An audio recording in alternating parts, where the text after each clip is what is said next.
my great pleasure to introduce a few of the Belgian cases on Windows 8. And to start with, I would like to invite Alain Hufkes on stage. Alain from Nascom. There you go. Welcome, Alain. Yeah, there you go. Thanks. So, Alain, could you start by introducing yourself? Well, I'm Alain. I work at Nascom. Basically, I do app and web development. And one of my other passions is creating applications for kids, especially my own. Creating applications for kids. Well, that's good that you talk about kids, because you're actually here to talk about a game for kids, Bumba. Well, everybody, I think, in the room should know Bumba. It's a little clown from Studio 100. We built the app for iOS in 2011. And it's become one of the most popular apps in the paid app store ever since. We reached #1 on launch, and since then we've been in the top 100 ever since. We work together with Studio 100 in a partnership. That means that we have a revenue sharing model. We take part of the risk and they take part of the risk. But in the end, that comes down that if the app sells well, we also get the revenue from the application. And so for Windows 8, how did you decide to take actually this risk together with Studio 100? How did you decide to go for this app? Yeah, when Windows 8 came out, we talked to Microsoft and convinced Studio 100 to have us port the app to Windows 8. For us it was important because it's a very promising platform. It has a lot of users. And it looked like fun to develop for. All right. So you got the decision internally and at Studio 100 to do it. How did you go from starting on that project? How did you take it on to start the project of the Windows 8 application? Well, basically there were two challenges. It's the technology shift, and there was also another challenge, which was a short deadline.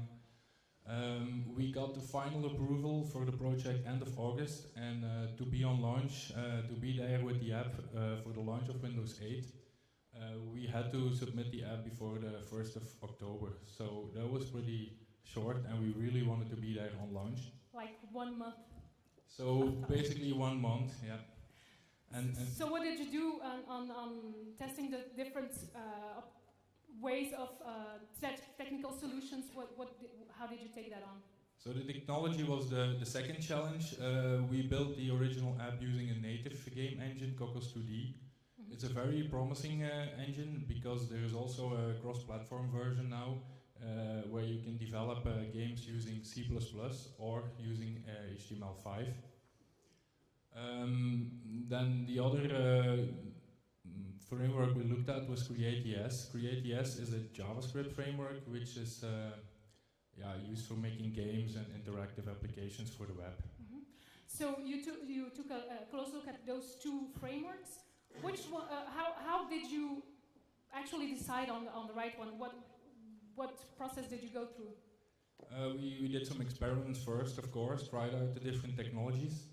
And in the end, we made a decision, and it was based on what we already know in the company, the deadline, of course, and then also we had to take into account Windows 8 and compatibility. Mm-hmm. In the end, we chose for CreateES. Why? Because the first thing was C++ was for us not a knowledge we already had. So with the existing knowledge of JavaScript, we were able to get started a lot quicker than if we had to master C++. Also, CreateES is more compatible with Windows 8, and in this case it's Internet Explorer 10. Mm-hmm. We had some issues with Cocos 2D. And then of course CreateES is built by Grant Skinner, which already created some great apps like the Atari Arcade or Pirates vs. Daisies. You can watch them online. They built great apps with HTML5. And also, it had a similar interface as Flash and Cocos 3D. It enabled you, because our app is about animations, interactions, everything like that, and it has the same principles like sprites and display objects, all that kind of thing. So in the end, we decided for CreateES. CreateES, a browser HTML5 application. and Yes. then implement it natively. So could you go over and do us a demo of the Bumba app built in HTML5 using Create.js? There's a bit of noise. Okay, as you can see here, it's a lot of interactions.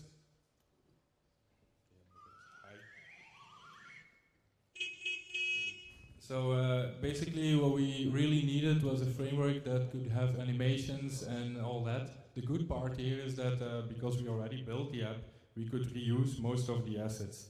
I'm going to show you, this is the home screen, all the little signs are little mini games. I'm going to show you one quickly, the most fun one. So you have to tap all the bubbles. And as you can see, everything can be touched, everything is interactive, and everything makes some noise. So here you are using a HTML5 canvas object, which is your base, and an HTML5 game, and then you added some native components, some platform-specific components. Yeah, the game actually runs completely in the browser, but because it's Windows 8, we need to implement some platform specifics like the snap state, which in this case doesn't do anything special because the game actually doesn't make any sense here, but we had to implement those specifics, and that's the only thing we had to do extra. All the rest of the game works completely in the browser. So pure HTML5 choice here. Yes. Okay, so Alain, thank you a lot for joining us here and coming present. I hope you had some fun building this game. As always, it was very fun building the app, learning the new technologies, and I think we can be very proud of the end result. Well, we are very proud to have you on our platform. Thank you very much. Thanks.